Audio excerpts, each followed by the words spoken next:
Alors, nous tenons bien évidemment à remercier Ted, Rutland et Philippe, les nombreux d'avoir accepté de diriger ce numéro. Le 16 janvier dernier avait lieu le lancement de la revue Possible, dont tout un dossier porte sur l'abolitionnisme carcéral. Voici une sélection des différentes prises de parole des auteurs et autrices des textes liés au thème.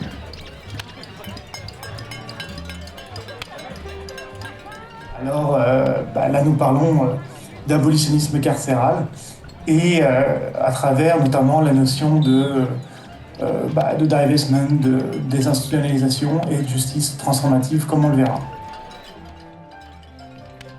Certaines formes de pensée radicale au Québec sont très avancées et très ancrées. On peut parler, par exemple, de l'anarchisme, du maoïsme et de le socialisme libertaire. Certaines autres traditions radicales sont moins bien ancrées ou au moins moins bien connues. Et donc, quand on parle de l'abolition, on parle d'une lutte et une forme de pensée où le racisme est au centre. De dire que c'est moins reconnu et moins ancré ne veut pas dire que ça n'existe pas. Donc, c'est pas du tout nouveau. Donc, deux des textes qui sont très importants au numéro sont un texte par un homme qui s'appelle Oz, qui est présentement incarcéré dans une institution au Québec, un homme noir.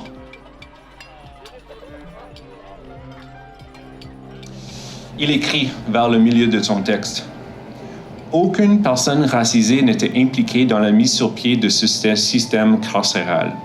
On n'a pas créé ces règles. Des fondations ont été construites et on n'était pas là. J'ai l'impression que c'est comme une maison.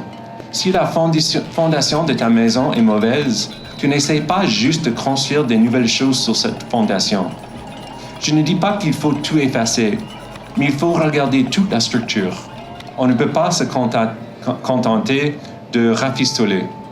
Donc c'est un paragraphe dans sa pensée abolitionniste qu'il a développé à l'intérieur d'une prison.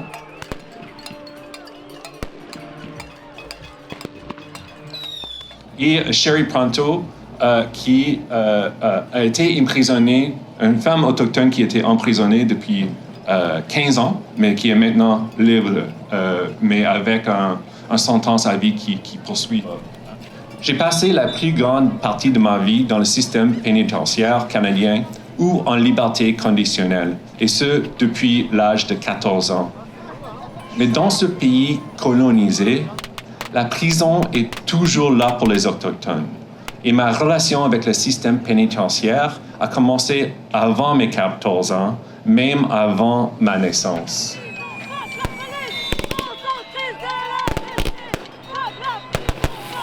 Quand on parle du fait qu'au Canada, 50% des personnes incarcérées dans des prisons pour femmes sont des Autochtones, c'est le signe de notre colonialisme de peuplement, c'est le signe de notre génocide culturel qui continue.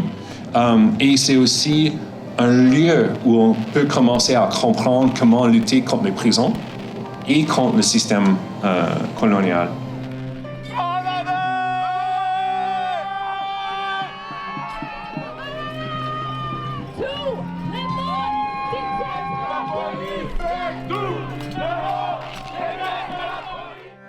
Mon contribution à la revue est une réflexion sur l'essai d'Yves Bourque de 1988 qui s'appelle Prison Abolition.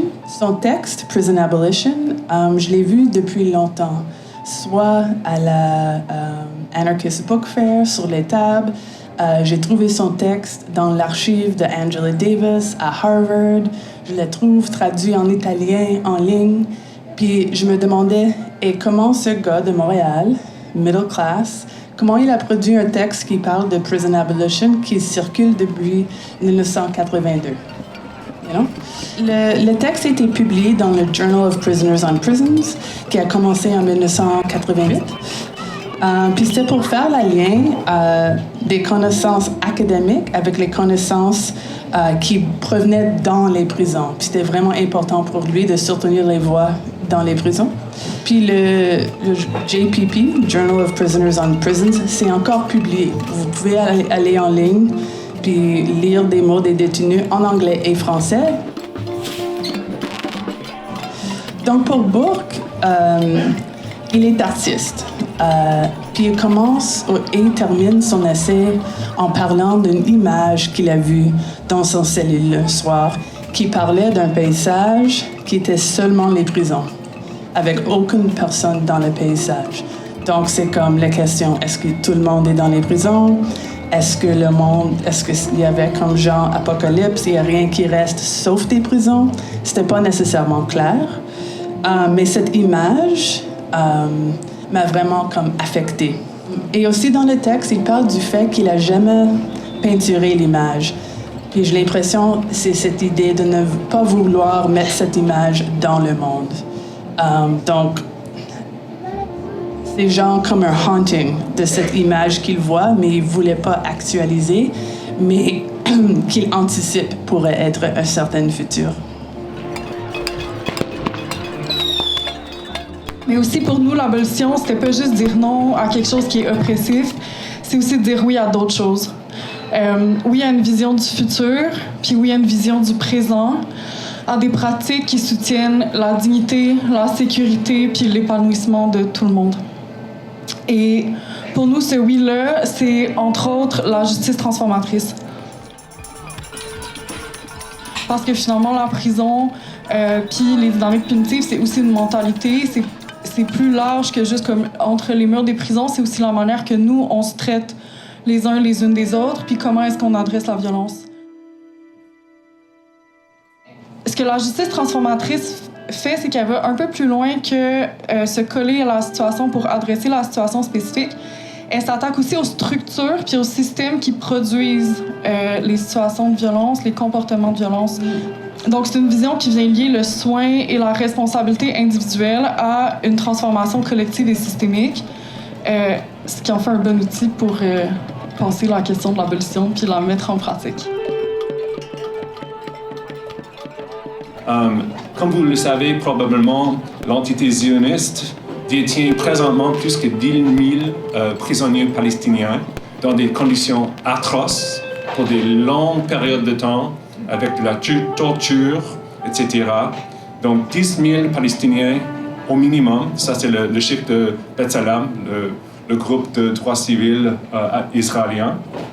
Quand on parle des prisons et de l'abolition ce soir, et de réfléchir sur le fait que notre gouvernement canadien, colonial, est façonné par l'emprisonnement ici, mais aussi l'emprisonnement en Palestine. C'est un état carcéral où les prisons sont au centre du projet colonial et impérialiste.